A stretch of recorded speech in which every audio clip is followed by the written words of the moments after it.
তো যদি ডুলি সে যদি ভালো কোচ হয়ে থাকে, এর চেয়ে তো বেশি যে সে যদি সিন্ডিকেট দ্বারা কম্প্রোমাইজ না হয়ে থাকে, মোস্ট অবভিয়াস হবে সে কোটাসোলকে 2-3 ম্যাচের বেশি দিবে না, নিশ্চিত।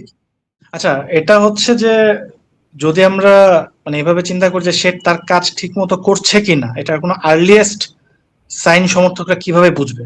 সে সে কি টিম সিলেকশন, সে কি মেধাবীদের সে ধরতে পারতেছে কিনা, সে টিম সিলেকশনে বায়াসড নাকি বায়াসড না, এটা খুব ভালো একটা প্যারামিটার হবে সে কোটা সোহেল, যে সিনিয়র সোহেল রানা, কোটা সোহেলকে সে কিভাবে ট্রিট করে।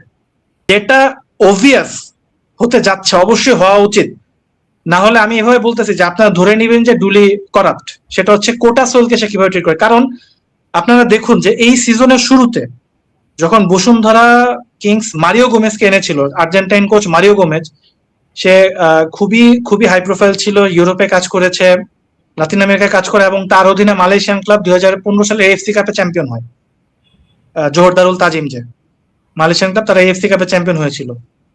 আপনি দেখুন সে কোটা সোহেলের সাথে সে কি করেছে। আপনারা আমি বলি, আমি এখানে লিস্ট করেছি। তার অধীনে বসুন্ধরা কিংস 17টা ম্যাচ খেলেছে, যেই 17 ম্যাচের 16টাতে অ্যাভেলেবল ছিল কোটা সোহেল, 16টাতে।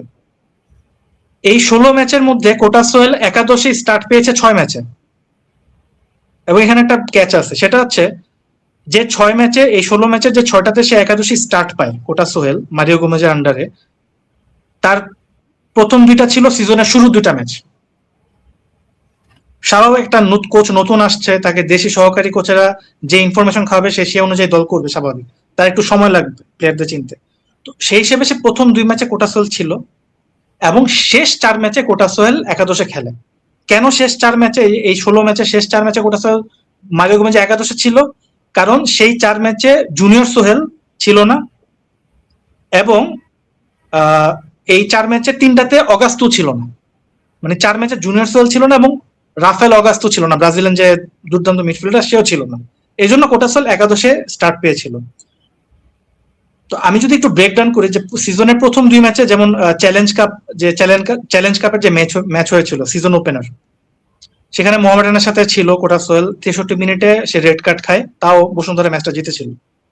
তো এই যে সে এই ম্যাচে যে সে রেড কার্ড হজম করেছে, তো সে ফেডারেশন কাপে ফোর্টিস ম্যাচে ছিল না, এটা বাদ।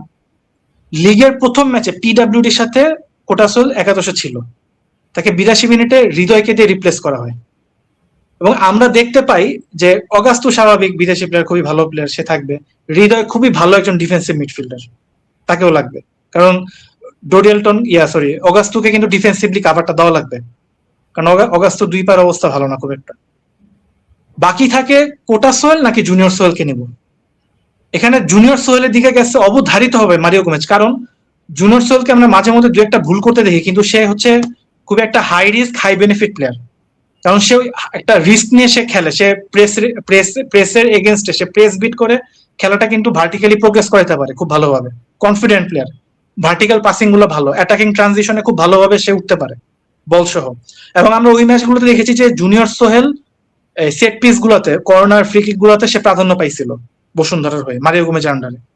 তো যেসব ম্যাচে জুনিয়র সোহেল ছিল, হৃদয় ছিল, অগাস্তু ছিল, ইভেন অগাস্তু বেশ কয়েকটা ম্যাচে ছিল না, শুধু জুনিয়র সোহেল আর হচ্ছে হৃদয় ছিল, এই দুজনই স্টার্ট পেয়েছে, কোটা সোহেল স্টার্ট পায়নি।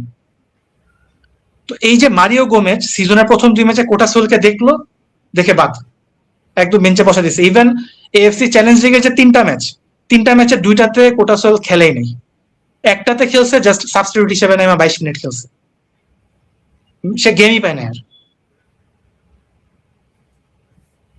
তো এই যে একটা ভালো কোচ যখন আসবে, এবং কোটা সোহেলের বিষয়টা কি, কোটা সোহেলের বিষয়টা হচ্ছে সে অর্থহীন স্কোয়ার পাস ব্যাক পাস খেলে।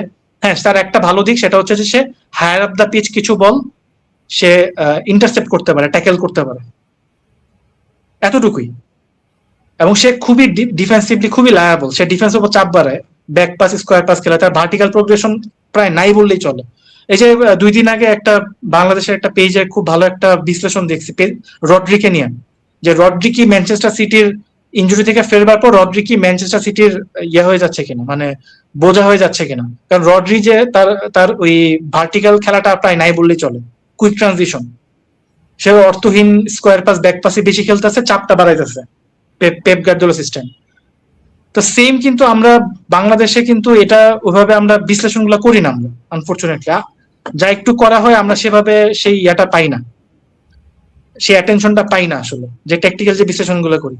তো যদি ডুলি সে যদি ভালো কোচ হয়ে থাকে, এর চেয়ে তো বেশি যে সে যদি সিন্ডিকেট দ্বারা কম্প্রোমাইজ না হয়ে থাকে, মোস্ট অবভিয়াস হবে সে কোটাসোলকে 2-3 ম্যাচের বেশি দিবে না, নিশ্চিত।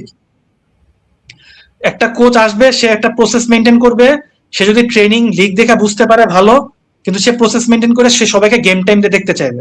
সেই হিসেবে কোটাসোল 2 থেকে হাইস্ট 3টা ম্যাচ পাইতে পারে, এর চেয়ে বেশি সে পাবে না। এটা খুবই ইম্পর্টেন্ট একটা সাইন হতে যেতেছে থমাস ডুলির জন্য। এটা হচ্ছে তার একটা চ্যালেঞ্জ। দেখা যাক সে কি করে, সে কম্প্রোমাইজড কিনা।